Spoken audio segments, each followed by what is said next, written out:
Hey, what's up, everybody? This is Steve from Snow Foundry. Today on our command line series, I'm going to take you through installing and configuring Neovim, which is a fork of Vim that's been rewritten to have cleaner code, a better plugin architecture, and more sane defaults. There's a lot of reason to set an editor up front so that you're not doing it with each new system you go to or anytime you change environments. What we're going to do is we're going to set this up, put our code in version control, in this case, GitHub, and then no matter what system I go to, I can fairly easily just pull down that config, have it ready to go, and start working on what I wanted to work on rather than tweaking the system, adjusting to whatever norms and practices are there, but instead bring my config along with me. Whether you're a programmer, a system administrator, a data scientist, a lot of the work we do is in editors, and there's a lot of different systems involved. Right now, I'm on my desktop, but I have a laptop, but I also may be on a system in the cloud somewhere. And so being able to have my editor work across all those environments with minimal effort means I can focus on the task at hand rather than tweaking knobs or settings or learning whole new environments. So let's go ahead and get started. I'm going to show you how to do this on both Ubuntu and Mac OS X, but this will work on like Windows with WSL2, or you could even have a native installation on Windows. And so if you go to neovim.io, they have a whole bunch of instructions here for every platform on how to install it, no matter where you're at. In this case, I'm just going to use Homebrew because that's fairly straightforward. So we're going to go ahead and install Neovim. And on my system, it's going to go super fast because I was already using it before this video. So I just removed it to show you this. But on your system, it may take a little longer. That's normal. And if you don't have Homebrew, you can just go down to these instructions here and run a curl command, for instance, whatever you prefer in that case. So in this case, we have Neovim installed. And the first thing to note is that it doesn't replace your Vim right out of the box. So I typed Vim and I end up with this version, which is version 8.12292. And this is regular Vim. And so if I quit out of that and I type in Vim, now you see it's a totally different version. So it still basically looks the same, but it's a different editor. And so what we'll want to do is we'll want to actually use in Vim once we install it. In this case, I use the ZSH shell. You may use the bash shell, but we'll use our shell to set our editor. And so I'm going to go ahead and I'm going to in Vim our ZSHRC, which is the standard shell for Mac OS X. I tend to use it on Linux systems, but on Linux systems, often the default is bash. So we'll go through both of those. So I'm going to edit my ZSHRC, which I've had my ZSH installed on here on. And at the bottom, all I'm going to do is simply alias vim is equal to invim. And I'm also going to export capital editor, and I'm going to say that is in Vim. Some programs, like especially Git, they want to open an editor for you. And if you set editor to in Vim, it will just automatically open that instead. So it makes that a lot easier. And so in this case, you want to go ahead and reload your shell configuration. You could just do that by doing a dot space dot slash dot ZSHRC. And if we do that and type vim, now we're in Neo. And so functionally speaking, we've replaced it. We didn't move any files around or anything. So this is just shell config. If for some reason you mess this up and you type vim and it doesn't work or whatever, you can always get the real version of vim, the unaliased version, by just putting a backslash before your command. So if I do a backslash vim, I'm back in the original vim I had. And at that point, I could edit my configuration file and get out of whatever syntax error I did, etc. So that's more of a shell thing than a vim thing. So the second thing we'll notice is that whenever you configure vim, everything in the internet is going to say do it in vimrc. So if we do this and we put a syntax not on syntax error, what you'll see here is that when I run vim, nothing happened. There is no syntax error there. If I ran backslash vim, you see there is an error. And so the reason for that is that in Vim uses a different configuration file location by default. So if we run in Vim here, what we can do is we can type help vimrc. And so this will tell you the paths. This will be the same file that you're seeing that I'm seeing, so it's not going to change. But for Unix systems, it's under .config, invim, init.vim, or if you're on like a Linux desktop, oftentimes they set this variable here, and so it may be under this path, which is probably .config, but you'll want to check for that if you can't find your file. So in this case, we're just going to use this path. This is the same path we will use on Ubuntu because I have Ubuntu server running here, and it does not set that when I log in there. So in both cases, it will be .config/invim. So let's go ahead and make that directory. So we'll quit out of this and do mkdir-p for .config/invim. The P just means that if for some reason you didn't have a .config dir, which I'm sure you do, but it would make it. So that way you don't have to worry about that erroring out. And from here, we can go ahead and edit our configuration and then verify that that's going to work. And you can see here the configuration file is not named vimrc. It's named init.vim. So it's .config/invim/init.vim. And so here we are. And the first thing we can do is repeat my test where we just type syntax error. So not a valid Vim thing. I probably could have done that without calling it in Vim here. I could have just said Vim. More habit than anything, I guess. So we'll go ahead and edit that, and we see an error. So now we know that it is reading this configuration file. This is the right file to make our changes on. The first thing you may ask is, well, like, why does my editor need a configuration file? And I'll just use a kind of contrived example, but I like it. If I want line numbers, so if I set number here, I can now see that I'm on line 1. Vim also tells us right here at the bottom of the screen that we're on line 1. But oftentimes, if you have a really big monitor, you're not always looking at the bottom right side of the screen. You may be looking at the top left of the screen. And so I kind of actually like those numbers there. So if we delete our syntax error line and we say set number here, oops, and get out of help, and then do WQ, the next time I edit that file, the syntax error went away and the numbers are there by default. And so if you want to turn those off, you could say set no number. You could toggle between them, whatever. If I don't save that setting, they come right back because it's in my settings file itself. So we're going to want to do a couple of things here. And one of the big value adds to Vim is that it has a plugin system, or it can have a plugin system. And so we're going to want to use the plug manager. And so we say vim-plug manager in Google here. And we will go to this one right here. And this is called vim-plug. I just call it plug, I guess, because it's that's how we're going to configure it. And then here it's going to have instructions. If you notice here, it says download plug.vim and put it in the auto load directory. That's what we want to do. So some of these instructions are like, okay, but they reference this .vim directory. In this case, we're going to download that to our .config/invim/auto load directory. So we're just going to go here, and you don't have to do this like more than once, because once we put this directory in Git, you're just going to Git clone this directory, and you don't have to remember any of this stuff ever again. So if you're like, that's a whole lot of typing, do I need to remember all that? Not exactly. And so in this case, what we can do is we can just curl this guy right. See if they have one here. Maybe not. It doesn't really matter that much. Here is the URL. So we can just type curl that URL. Yep. And we could actually write that out instead. -o plug.vim. How about that? Okay. So we have a plug.vim here. You can see right here. And if I just check that out real quick, make sure it's not like so this is all like what the actual source code looks like, which is, it looks surprisingly like Vim configs, because it is a lot of that. So now we have this in our auto load. And then this right here, if you see this call plug begin, this is actually on the GitHub page also under this example, and it's better formatted because it's not in like the huge font, right?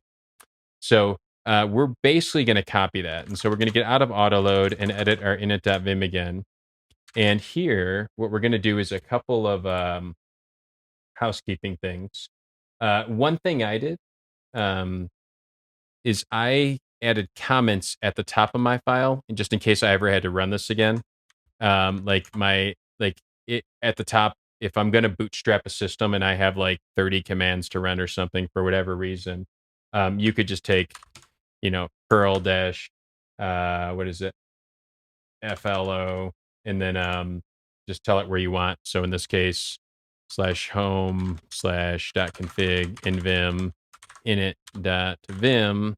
I'm sorry, that's autoload /plug.vim. Yeah, not my init.vim from here, but and then you could just go like this, and we'll paste this in here. And so in that case, that way it's like a subtle reminder to me that, oh, I better run that command. But because we're putting this in Git, we don't need to do that here. So that was more than anything be there for reference. And so the first things we're going to do is we're going to say that this is a modern configuration. And so don't attempt to be compatible with older versions of Vi or Vim. We're going to say we're not compatible by default. And we're going to turn file type off, which is more of like a Vim internal thing where it's just saying like, we're going to load a bunch of plugins and then we can turn file type on, but we don't want it on before all those things are loaded. And the manual over here actually talks about that. And so it says you can revert all the settings after the call, And so at any rate, what we're going to do next is we're going to call the plug manager we just installed. And so we're going to do this, but that directory is not where our stuff is. And so what we're going to say, well, this directory is where we're going to actually store our plugins.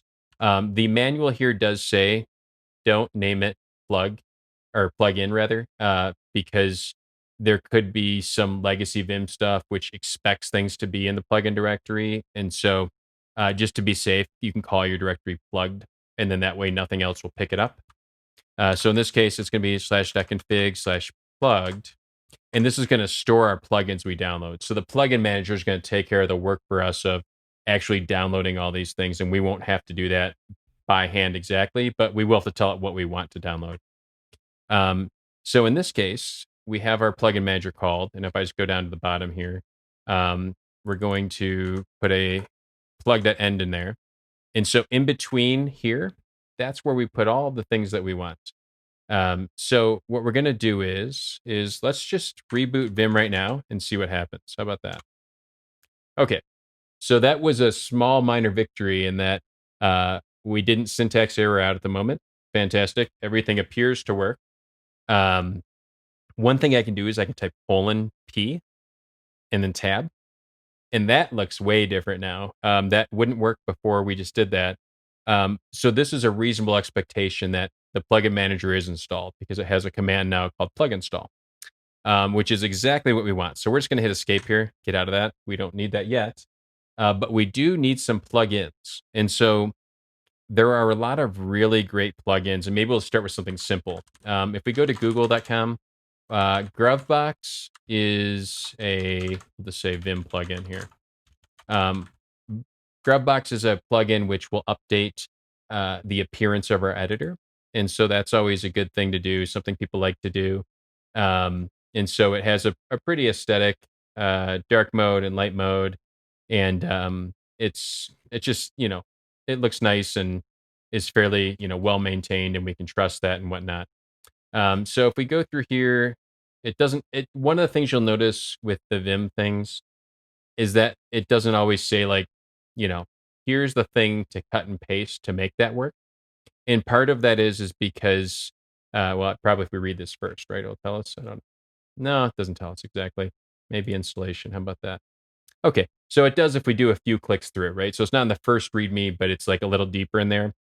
Part of the reason for that is because we are going to install this using plug, and it's basically going to always be this syntax no matter where it's called from or whatever. And so we'll just take this and paste it over to my left over here.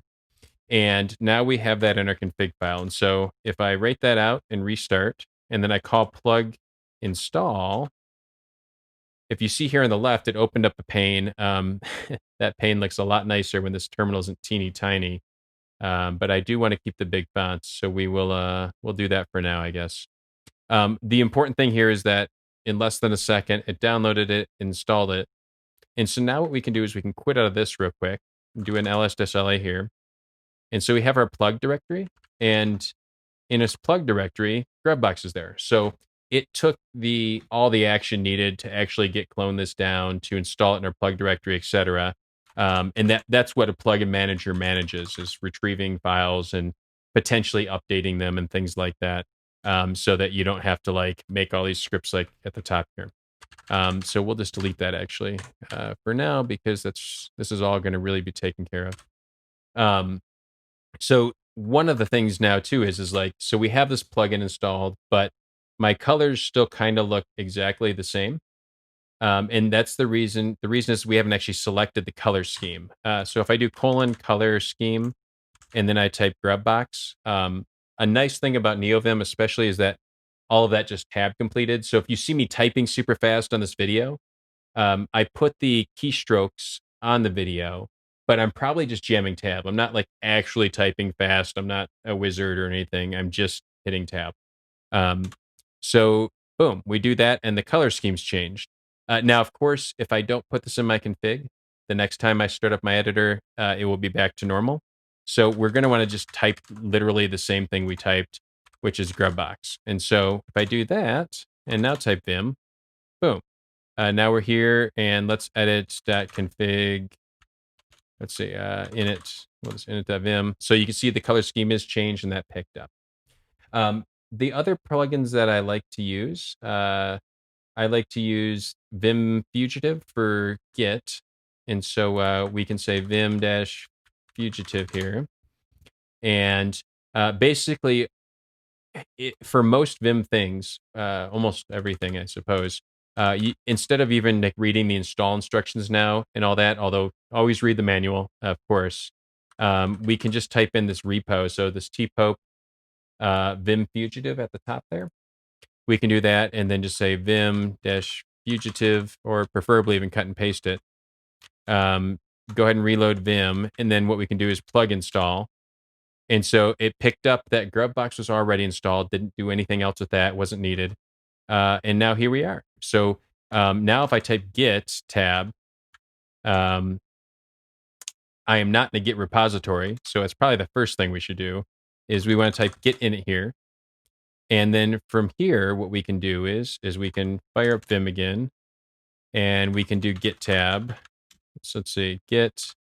And so now we have native Git integration in our editor. And so in this case, oops, I just typed a enter key there. So let me quit out of that real quick. So what it's saying here is that these directories are untracked, and you can actually add all these and do all these things through Git. And if you look at the actual manual now on the right here, if you do :g, :git, whatever, there's a bunch of different commands here. And so we can do things like, I just hit the A key there, and now my autoload /plugin, or plug.vim, that is now staged for commit. And so I can also say I want init.vim. In this case, I'm not going to include the plug directory in our Git repo. The reason for that is that I want the plugin manager to always download like the newest versions and to manage all that. And plug install just runs, and it takes like no time, and it updates everything really the way I'd want. And so I also would say that this plugin manager, this is a video for another day, Git has the concept of submodules. Instead of having your own copy of it in your repo, you probably want a submodule of it to track the upstream. But just for fun here, what we can do is we can say git commit. And what you see here now is that all within Vim, so I'm not like going and exiting and re-entering, etc. All in Vim, I have this here, and I want a commit message. And so I can say initial commit is the famous one, and then I'll just say WQ. And in this case, I didn't actually set up Git on the system yet, so it's saying, hey, I don't know your name or your email or anything. So set all that stuff up and reset that. We could actually do that. If you ever run into this message, which would be maybe typical if you're on a new system, I recommend configuring this all. But we can say git config dash dash help. And this is going to give you like a man page of a whole bunch of things. But there's also a GitHub page, config git username, email, something like that. Set your commit email address here. And so I was just going to tell you through the GitHub. No, it's not. Okay, cool. This is really what you want, right? And so we say git config dash dash global. And all of this, again, not really in Vim specific, but you can script all this and then you never have to set it up again. And that is what I would recommend. For the video, I'm using sort of a clean room implementation. So I haven't ran any of my normal scripts on here or anything. So I'm going to say my username is Steve Harms. And I'm going to say my git config, that's just global user to email is sharms@snowfoundry.com. And then all we're going to do is we're just going to amend that commit. So we're going to say git commit dash dash amend dash dash reset author. And that's all, again, it's a whole git thing. Nothing to do with Vim. Just here's how we use git. I'm going to keep the commit message the same. And so here we go. So we have the log. It's got that. One thing you'll notice is that as I went through all that, it used my editor variable. So it did use in Vim to edit those things. And so that was pretty handy. So let's go back in our file now. And this is not all the plugins we want. There's some other really good ones. I like this one, which is called Nerd Tree. So if we say vim nerd tree, we see right here. And again, this is just super simple. It's just the name and the repo. And then down here, it's going to show you what this thing is. And it makes it so you can navigate files faster. I find it really useful because it kind of gets like a VS Code looking thing. If you do see here, there's different files and different settings. We're using the plugin manager, so you can just cut and paste this. That's exactly basically what we've done here. And then it will also tell you like how to configure it. You don't need all this stuff right off the bat. The one thing I use to use Nerdtree is I use Nerdtree Focus as the key. And so what I'm going to do is I'm going to go down here and I'm just going to paste that in. And so what this is saying is that whenever I hit Control N, hit the Nerdtree Focus. That's all that is. And what that means is that if it's not open, open it. And if it is open, then close it, basically. So let's do this and see what happens. So we're going to edit our Vim file again. I'm going to tell it to plug install. And it's going to identify that. Boom. And so now I hit Control N. And hopefully you can see all the keystrokes and everything. But so now I can see my whole directory, right? So like now I can just go and like enter, and I see like these are my plugins installed, So that's really handy. And then I just hit Q. And so Q just quits right out of that and then goes back to my window. So Control N and then Q. Control N. If you ever want to get into like the advanced nerd tree management, which I'm not sure anybody does, we just want to look at files. But there's a whole list of of options here. You can do a whole bunch of things with it. I think I've had to use this before to like refresh the files or things like that. But if you're using these actions a lot, it's definitely worth it to learn those shortcuts. Again, I just hit Q, boom, goes away. I'm back into editing again. So that's super handy. And then let's also, while we're here, let's go ahead and add in control p.vim. And so what we'll do is we'll say control p vim.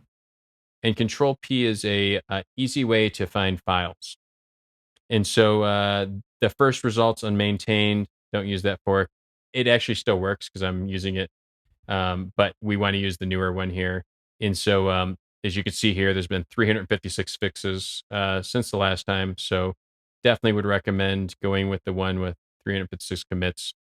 And that one's actually named fairly simple too. So that's control P vim / control p.vim, right? Yeah, that's right. And then I'll do that and then plug install there.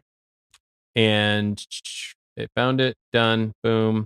And now if I hit control P, just like control N is showing me all my files as it pops out of the pane, Control P is letting me navigate that on this bottom windows, and I can do like fuzzy searches and things like that. So like I want to find something at the grub box, right? So grub.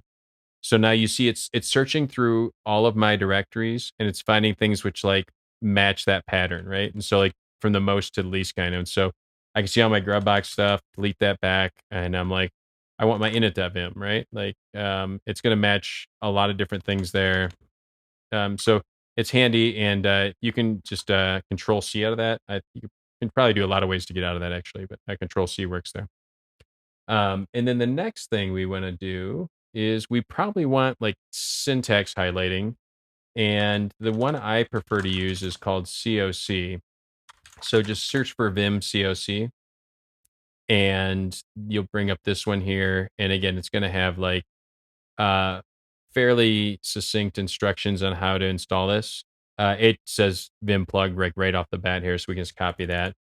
The one thing we'll want to note here is that when we install this, and this is why we sometimes have to read the readmes for real, it says install Node.js.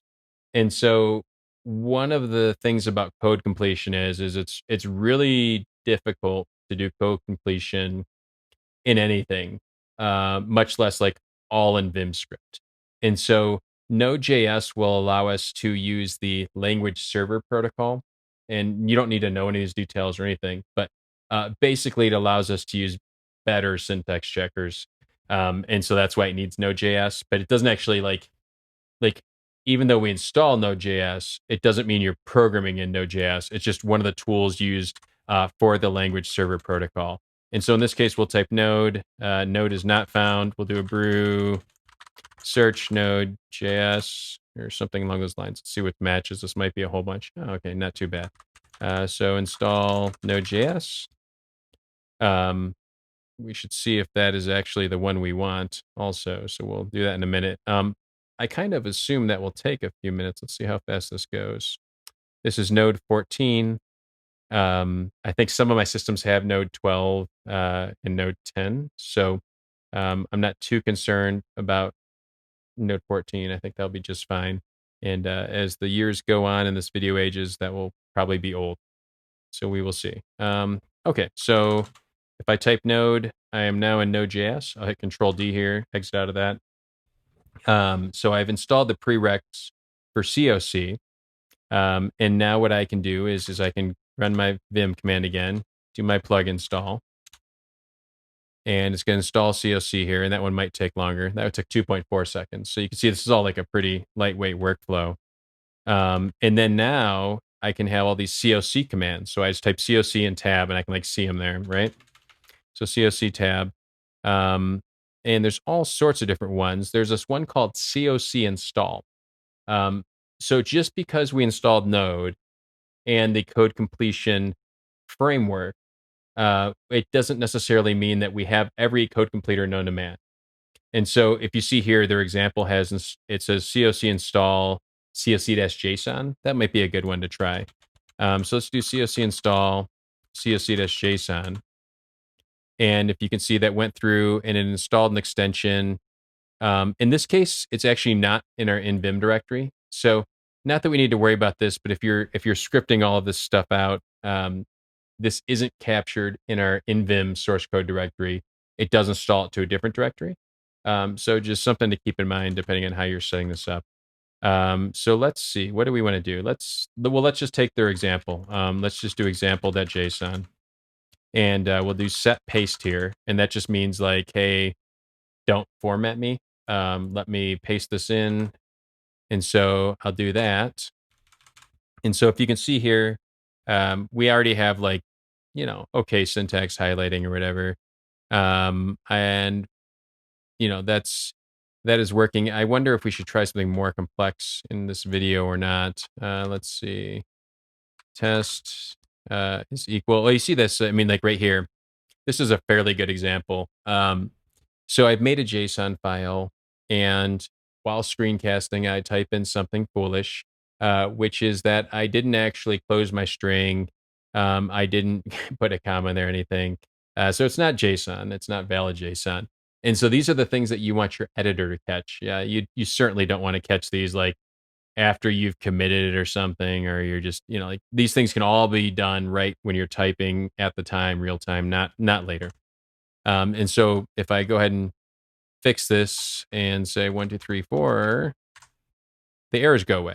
And so these plugins exist for all sorts of different languages. I've recently used the Rust one. The Rust one works really well. Go has some. Python, all the major languages have these code completers here. And so JSON is the tip of the iceberg here, but it definitely makes things easier to work with. Let's go ahead and run git status here and just see what's happened.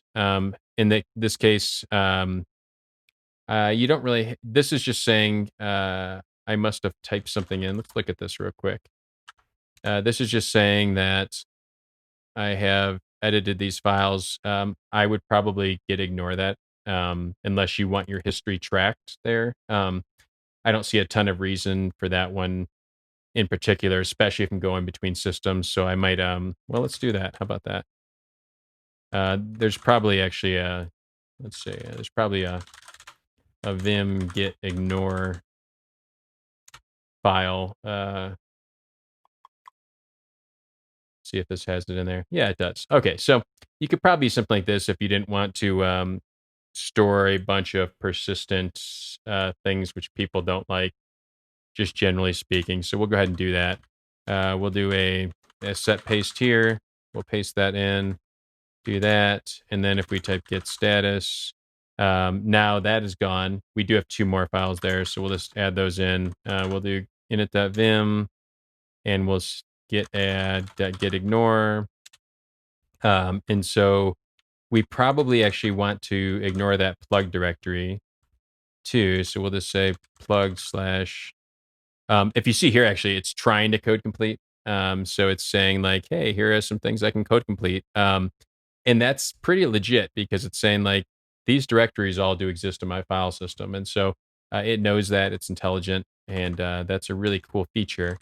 So if I type git status now my plug directory is gone. I just have to add that new Gitignore in. And so I'll add that in there.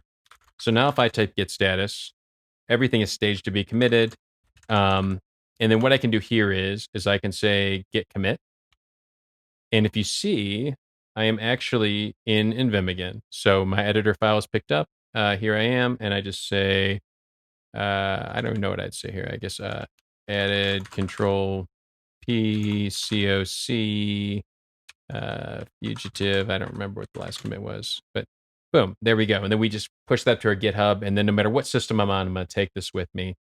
And that's kind of like the basics of using this. You can also set a bunch of other like handy things here. So one of the things I do is I just after this plugin's over, I set that file type again. So I just do this. I set my column length. Oops, I do my column length to 80 characters. Some of the systems I work on don't like long lines, or at least the practice is not having long lines. I'm not sure if that's, if long lines make sense with wide monitors. There's a bunch of arguments back and forth on that. So I'm kind of neutral there, but I do like to know when I'm past 80 lines. In this case, I like to see line numbers. I like long lines not to automatically wrap on me. HL search is cool. So HL search means highlight search. So if I start typing wrap, if you see there, it's highlighting it as I'm typing it on wrap. And so that makes things easier to see. I like my tabs at 4. And those are really, tabs get more important if you work with Python a lot. In Python, I pretty much always use 4 spaces, and those settings help with that. And there's actually defaults for all that. So like there's like Vim sensible defaults. Whether you're using NVim or Vim, there are defaults for like every language. So you can say Vim, Python, Python defaults. How about that? Yeah, Vim sensible is one of the ones I've used before here. So if you're interested in like doing that, there are all sorts of things you could add, etc.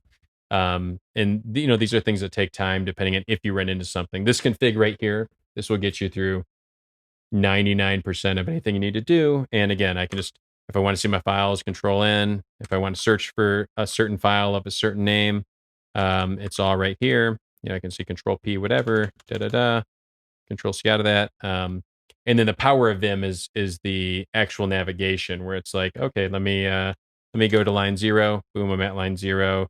Let me hit the bottom of the file. I can do Shift G. I can hit GG again to go to the top. I can visually select it, so I can hit V and then Shift G, and then it's like um, I can just navigate all over and like cut and paste these things. I can do a lot of different things. Hit escape here, get out of that ugly highlight there. I can go. You can indent things really easy in Vim. So like you can go and you can Control V for visual block. Control V is visual block, and then just do Shift I. And 1, 2, 3, 4. Hit escape, and boom, like all those lines are indented. Hit U to undo it. Boom. It has a history now, so if I hit colon up, like colon up, if you see at the bottom here, they're all showing all the commands we've ran, which is really handy. And so, yeah, that's our Vim config. And what we can do here is just for fun, is we can take this and we can scp-r in Vim to crunch colon. And boom, that put everything over to Crunch. And then if I switch over to Crunch, Crunch is my Ubuntu box I have running. It's called Crunch because I bought a rack mount server and I got a bunch of CPUs and memory and all that. And it's running Kubernetes. And that's, again, a topic for another video. But Crunch is my Linux system I'll be demoing this on. So let's go ahead and reset that. And just in this case, you can do a apt search Neovim. And app search will show us like what are all the packages. And you can see here, there are some things which are already extensible. DH just means like dev helper. Like if you're gonna package something for Ubuntu, they already have integrations there. There's Lua, Python 3, Ruby. Those aren't the only extensions. You could always get more, or you can use the plugin system the way I'm showing you. And so all we're gonna do here is do sudo apt install neovim. Type in our passwords, say, yeah, install all that stuff.